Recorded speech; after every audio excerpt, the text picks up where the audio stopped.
Hello दोस्त, आप लोगों का स्वागत है इस क्लासेस में। आज की वीडियो हम लोग एक इंटरेस्टिंग टॉपिक के ऊपर बात करने वाले हैं। आज की वीडियो हम लोग क्या कि हिंदी का पाठ 9 1 3 का वसंत का कविता पढ़ने वाले हैं। आज की वीडियो हम लोग वसंत का हिंदी का जो एक बुक है वसंत, किताब है वसंत, उसी में हम लोग क्या कि पाठ 9 क्या पढ़ने वाले हैं।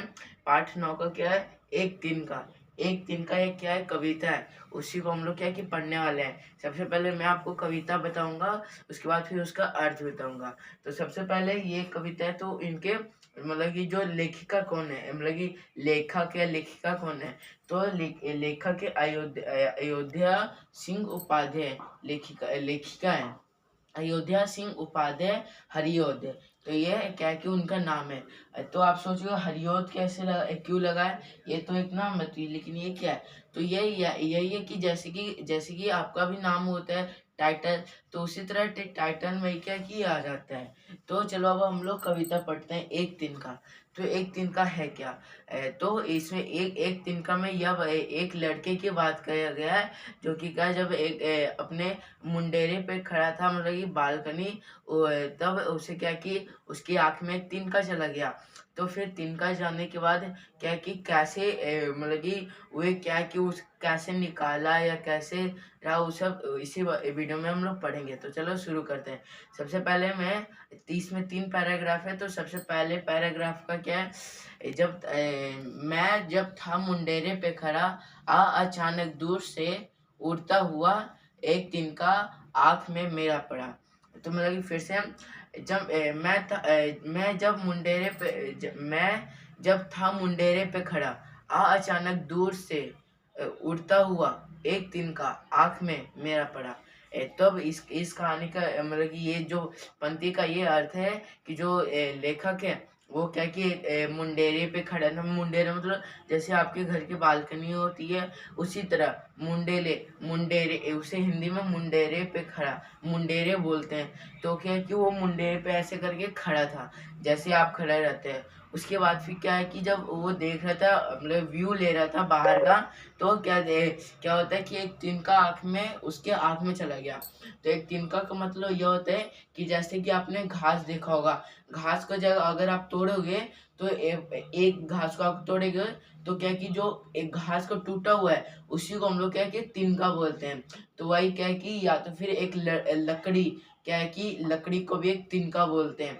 तो वही क्या है कि उसकी आँख में जाकर घुस गए, मतलब कि जो उस लड़के की आँख में जाकर क्या कि घुस गए। उसके बाद फिर क्या हुआ कि कैसे हुआ, क्योंकि हवा के झोंका है, हवा में आपको पता है कि हवा में से कुछ भी उड़ सकता है। तो एक तिनका उठकर उसके आँख में जाके पड़ा। ये इस पंक्ति में। दूसरे पंक्ति में क्या है? मैं झिझक उठा हुआ बेचैन सा, आँख लाल होकर दुखने लगी। लोग कपड़े की मुठ देने लगे। तब तब ऐठ देवे पाव भागी। मतलब कि सब इससे पहले कि जो ये लड़का था वो क्या कि बहुत घमंड करता था।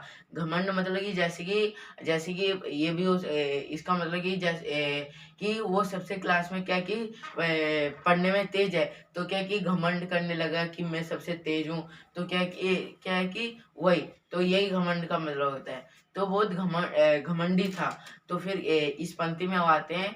तो जब उसके आँख में तिनका गया, तो बेचैन सा हो गया, और उसकी आँख मतलब कि बेचैन सा हो गया।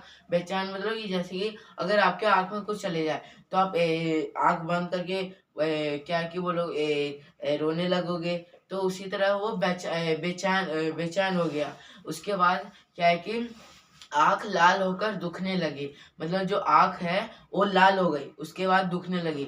मतलब हमेशा यही होता है कि अगर आपकी आँख में चली गई, तो क्या कि आँख लाल हो जाएगी और दुखने लगेगी। तो ऐसे ही उसको उस लड़के को भी क्या कि आँख लाल होगी उसकी और दुखने लगी। ये दो उसके बाद फिर क्या है कि लोग कपड़े की मुट्ठ देने लगे। कपड़े की मुट्ठ मतलब कि जैसे कि जो कपड़ा होता है, वो कपड़ा क्या है कि कपड़ा लेकर जब मुंह से गर्म हवा उसमें में डालते हैं, मुंह से गर्म हवा डालते हैं। तो तो उसके बाद फिर गर्म हवा डालते हैं, उसके बाद फिर वो क्या कि उसके आँख पे रखें। मतलब यही मूठ का मतलब होता है कि जो कपड़े होते हैं उसमें जो अपने मुंह से गर्म हवा फूंकते हैं, और उसी को हम लोग मूठ बोलते हैं। उसके बाद फिर क्या है कि वो रखने लगे उनके आँख पे। तब जो ऐंठता था, मतलब घमंड था उसका, वो क्या है कि भाग गया। मतलब कि दबे पाँव उसका जो घमंड था वो भाग गया। ये सेकंड पंक्ति में। तो मैं इसको एक बार और बोल देता हूँ कि जब उसके आँख में तिनका गया तो वो बहुत बेचैन हो गया और उसकी आँख लाल होकर दुखने लगी। तब लोग कपड़े की मूठे देने लगे। फिर जो उसका घमंड था वो क्या कि चूर-चूर हो गया, मतलब दबे पाँव भाग गई। उसके बाद फिर तीसरा पंक्ति क्या होता है, जब किसी डब से एक तिनका निकल गया, तब न समझ मुझे ताने दिए गए कि ये ऐंठता है तो किस लिए, एक तिनका है काफिर तेरे लिए। इसका इस पंक्ति का यह मतलब है कि जब मतलब कि किसी तरह उसकी आँख से तिनका निकल गया तो क्या हुआ कि तब लोग उसे क्या मतलब कि समझाने के मतलब कि क्या बोलने लगे कि जब जैसे कि अगर आपको मतलब कि आपकी आँख में तिनका चला जाएगा तो आपको तो कुछ बोलते हैं ना, तो वही उसको बोलने लगे कि तू ऐंठता है तो किस लिए, मतलब ये तो घमंड क्यों करता है, तेरे लिए एक तिनका ही काफ़िर है। मतलब कि एक तिनका है जो उसके लिए बहुत काफ़िर, मतलब सबके लिए काफ़िर है।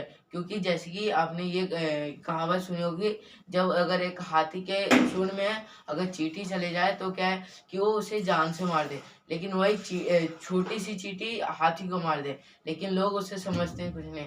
वैसे ही जो लोग घमंड करते हैं वो क्या है कि उसके लिए क्या कि जो छोटा से छोटा चीज़ क्या कि उसके लिए काफ़िर घमंड को चूर करने के लिए।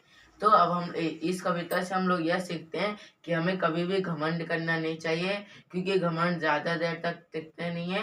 और ये भी आप सोचते होंगे कि घमंड क्यों नहीं करना चाहिए, क्योंकि घमंड करेंगे तो हम लोग के कई दोस्त नहीं मिल पाएंगे, इसी तरह हम लोग घमंड नहीं करना चाहिए।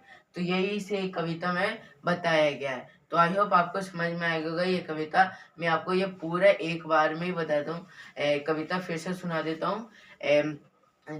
मैं था जब मुंडेरे पे खड़ा, अचानक दूर से उड़ता हुआ एक तिनका आँख में मेरा पड़ा। मैं झिझक उठा हुआ बेचैन सा, आँख लाल होकर दुखने लगी। तब लोग तब लोग कपड़े की मुठ देने लगे। तब ऐंठ दबे पाँव भागी। फिर फिर किसी ढब से निकल तिनका गया, ना समझ में मुझे ताने मिले, ऐंठता है तो किस लिए, ये तिनका है काफिर तेरे लिए। तो यही कविता है। आई होप आपको समझ में आएगा। अगर आपकी वीडियो अच्छी लगी तो लाइक शेयर सब्सक्राइब करना मत भूलिएगा। मैं मिलूंगा आपसे नेक्स्ट में, जब तक के लिए थैंक यू, बाय बाय।